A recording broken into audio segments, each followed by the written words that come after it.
Olá, aqui é a professora Raíssa de Biologia e a gente já começou lá no primeiro vídeo a falar de citologia. Se você ainda não assistiu ele, vai lá, corre e assiste e vem para cá também para o segundo vídeo para a gente discutir e falar todas as outras organelas celulares. Isso é conteúdo de vestibular e você não pode perder.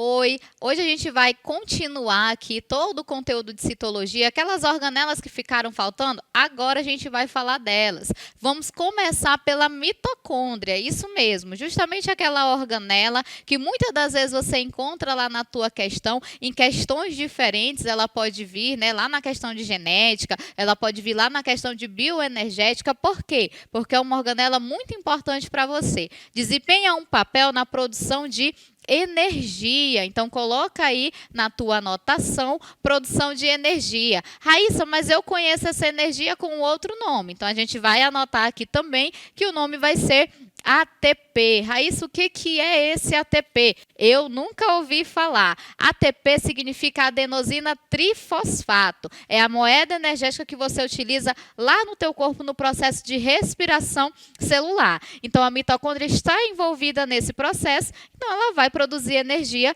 para você.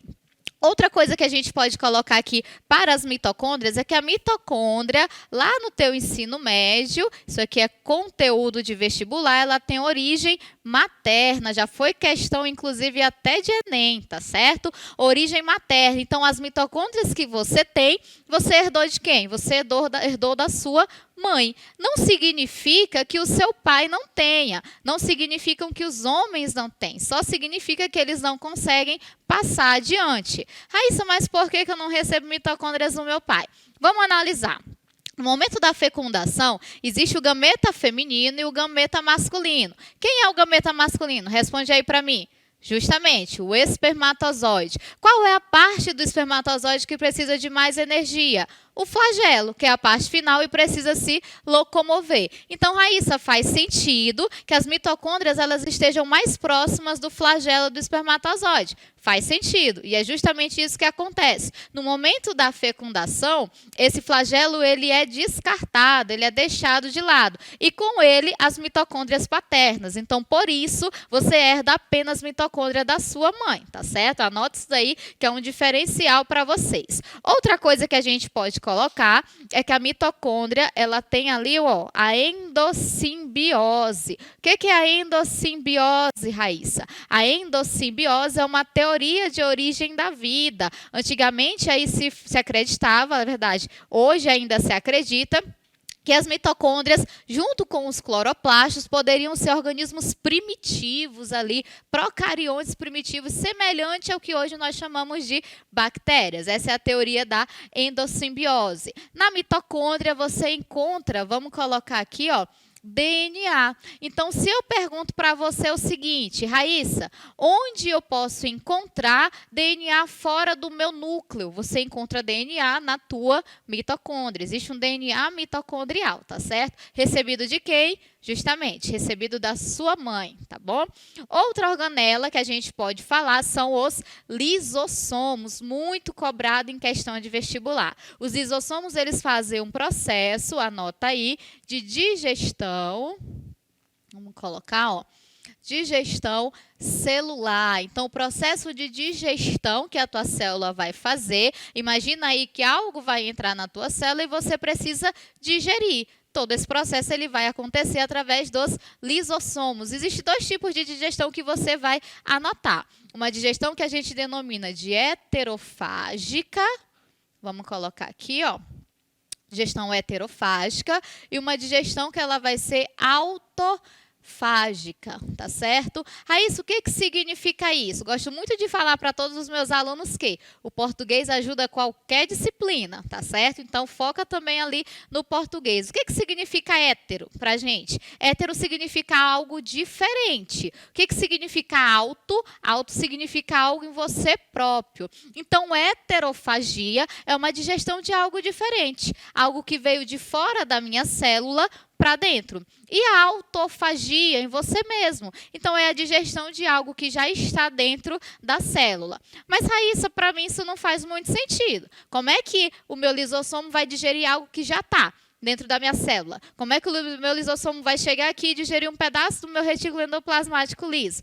Acontece às vezes. O que você tem que pensar? As organelas, ao passar do tempo, elas podem ir envelhecendo, elas podem ir perdendo função. Então, vamos hipotetizar que um pedaço desse retículo endoplasmático liso não está mais funcionando bem. O que o lisossomo pode fazer? Pode ir lá e digerir. Já está dentro da célula, então seria uma autofagia, tá certo? Os lisossomos, na verdade, eles são classificados como vesículas. O lisossomo, ele é ali uma vesícula rica em enzimas digestivas, muitas enzimas, dezenas de enzimas lá dentro, que fazem um processo de digestão. Faz sentido também a gente dizer que o lisossomo, ele é uma organela que tem o pH, ó, bem baixinho. Então, lembrando aí dos conteúdos de química, um pH, ó, lá embaixo é um pH o quê? Justamente, é um pH ácido. Então, o lisossomo é uma organela de pH ácido para a gente, tá certo? O que a gente pode colocar aqui também? A gente pode falar dos centríolos. Centríolo é uma organela. Lembra lá que eu coloquei para vocês aquela diferenciação? Que centríolo e lisossomo você encontra na célula animal, mas não na célula vegetal. Qual que é a função dos centríolos para você? O centríolo, ele tem uma função de divisão. Vamos colocar aqui, ó.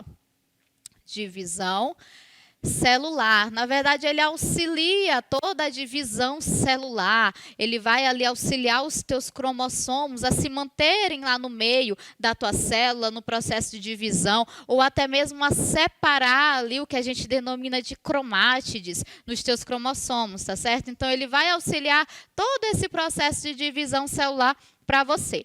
Outra coisa que a gente pode colocar é que o centríolo, ele vai estar diretamente relacionado com a produção ou a síntese, coloque aí, de cílios e flagelos. E aí eu quero te convidar a raciocinar aqui comigo uma relação muito interessante que a gente vai fazer.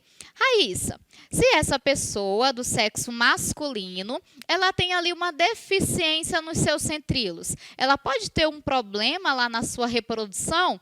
Pode. Por quê? Porque você sabe que o gameta masculino, ele é flagelado. Então, eu preciso de alguém para produzir esse flagelo, tá certo? Então, está totalmente relacionado com o processo reprodutivo. Raíssa, mas se a gente está falando do gameta feminino, será se faz algum sentido ali os centríolos estarem envolvidos na reprodução, mas pensando aqui do lado feminino, faz sentido também. Por quê?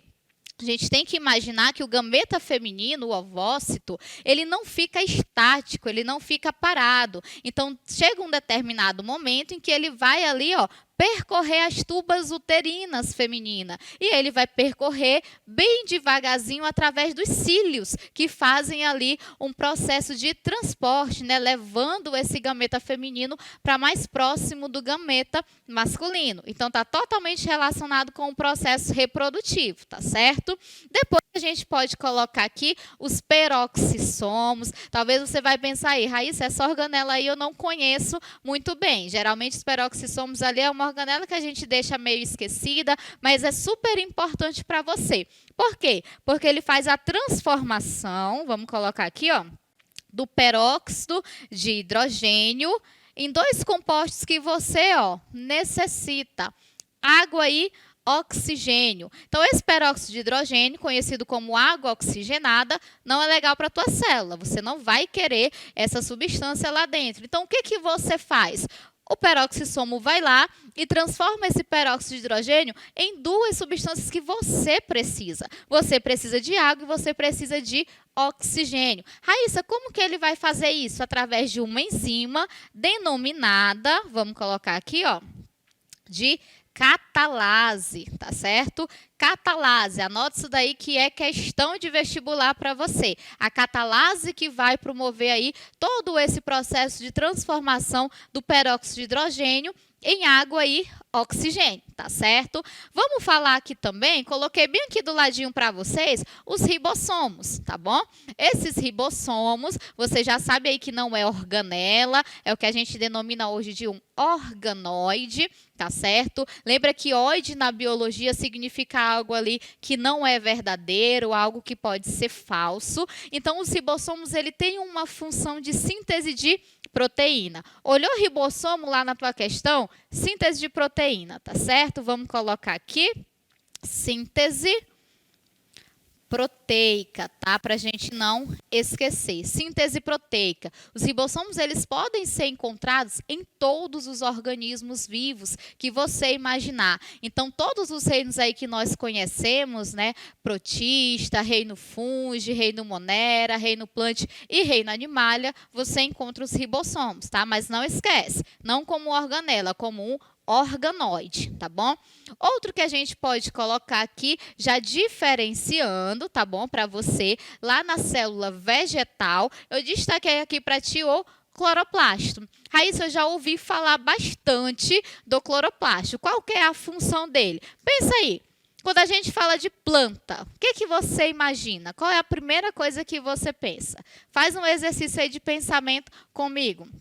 Justamente, você pensa em fotossíntese. Então, o cloroplasto, vamos colocar aqui, ó, ele tem uma função fotossintética. Vamos colocar a função de fazer fotossíntese. Raíssa, o que é mesmo fotossíntese, que eu não estou me lembrando, é a produção do alimento da planta. Lembra que a planta, ela produz o seu próprio alimento através do processo que a gente denomina de fotossíntese. Esse daqui é o cloroplasto e a gente pode destacar nesse cloroplasto algumas estruturas que você vai encontrar lá na tua questão. Quais são essas estruturas? Olha bem de onde que a setinha está saindo, tá certo? Então, aqui a gente tem nesse espaço o que a gente vai denominar de estroma, e nesse estroma você encontra, ó, DNA da planta. Inclusive, esse é um dos fatores que faz a gente associar o cloroplasto à teoria da endossimbiose, tá certo? Origem da vida, presença de DNA. Cada bolinha dessa daqui a gente vai denominar de tilacoide, tá? Vamos colocar aqui, ó, tilacoide, e o conjunto de tilacoides você pode denominar como grana, tá certo? Então, isso aqui, ó, que a gente colocou, é super importante para a tua questão. Você saber identificar a organela, você saber o formato dessa organela, a morfologia dessa organela, mas principalmente a função dela é primordial para que você acerte a questão do vestibular. Espero que você tenha gostado, espero que você tenha anotado muita coisa. Lembra que você, quando escreve, você aprende muito mais e a gente fica por aqui, tá certo?